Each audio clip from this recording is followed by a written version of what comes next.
Team India veteran spinner Ravichandran Ashwin సంచలన నిర్ణయం తీసుకున్నాడు. అంతర్జాతీయ క్రికెట్‌కు అశ్విన్ రిటైర్మెంట్ ప్రకటించాడు. బ్రిస్బేన్ టెస్ట్ ముగిసిన అనంతరం విలేకరుల సమావేశంలో అశ్విన్ తన నిర్ణయాన్ని వెల్లడించారు.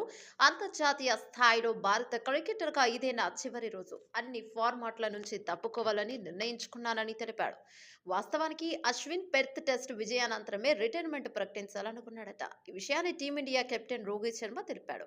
పెర్త్ టెస్ట్ విజయానంతరమే అశ్విన్ రిటైర్మెంట్ ప్రకటించేందుకు సిద్ధమయ్యారు. కానీ నేనే పింక్ బాల్ టెస్ట్ ఆడాలని రిక్వెస్ట్ చేశాను. నా అభ్యర్థనతో వెనక్కి తగ్గిన అశ్విన్ తన రిటైర్మెంట్ నిర్ణయాన్ని వాయిదా వేసుకొని ఈ రోజు వెల్లడించాడు. అశ్విన్ మాట్లాడుతూ తనకు ఇష్టమైన క్రీడను మాత్రం ఇప్పటిలో విడిచిపెట్టను. ఇకపై క్లబ్ క్రికెట్లో మాత్రమే ఆడనున్నాను. భారత క్రికెట్తో నాకు ఎన్నో అద్భుతమైన జ్ఞాపకాలున్నాయి. ఈ 14 ఏళ్ల ప్రయాణంలో నాకు మద్దతుగా నిలిచిన భారత క్రికెట్ బోర్డుకు, నా సహచరులకు ధన్యవాదాలు. అంతేకాకుండా రోహిత్, విరాట్, అజింక్య రహానే, పుజారా వంటి ఆటగాళ్లు స్లిప్స్లో క్యాచ్లు అందుకోవడం వల్లే ఈ రోజు నేను ఇన్ని వికెట్లు సాధించగలిగానని కెప్టెన్ ప్రెస్ కాన్ఫరెన్స్లో అశ్విన్ పేర్కొన్నాడు.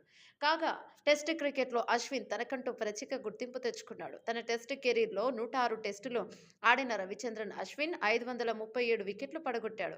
భారత్ తరపున అత్యధిక టెస్టు వికెట్లు పడగొట్టిన జాబితాలో అశ్విన్ 537 రెండో స్థానంలో నిలిచాడు. అశ్విన్ కంటే ముందు భారత స్పిన్ దిగ్గజ అనిల్ కుంబ్లే 619 ఉన్నాడు. ఇక అదేవిధంగా టెస్టుల్లో అశ్విన్ ఖాతాలో 35 వికెట్లు హల్స్ ఉన్నాయి. అంతేకాకుండా బ్యాట్తో కూడా చాలా మ్యాచ్ల్లో ఆశు రాణించాడు. టెస్టులో 6 సెంచరీలతో 3503 పరుగులు చేసిన అశ్విన్ 14 సార్లు 50+ స్కోర్ను నమోదు చేశాడు.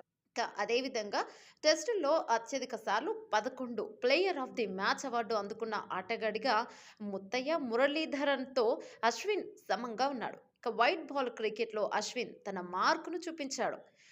116 వన్డేలో 156 వికెట్లు తీసిన రవిచంద్రన్ అశ్విన్ 65 టీ20 మ్యాచ్ల్లో 72 వికెట్లు తీశాడు. అడిలైడ్ వేదికగా ఆస్ట్రేలియాతో జరిగిన రెండో టెస్టులో అశ్విన్ భారత తరపున తన చివరి మ్యాచ్ను ఆడాడు.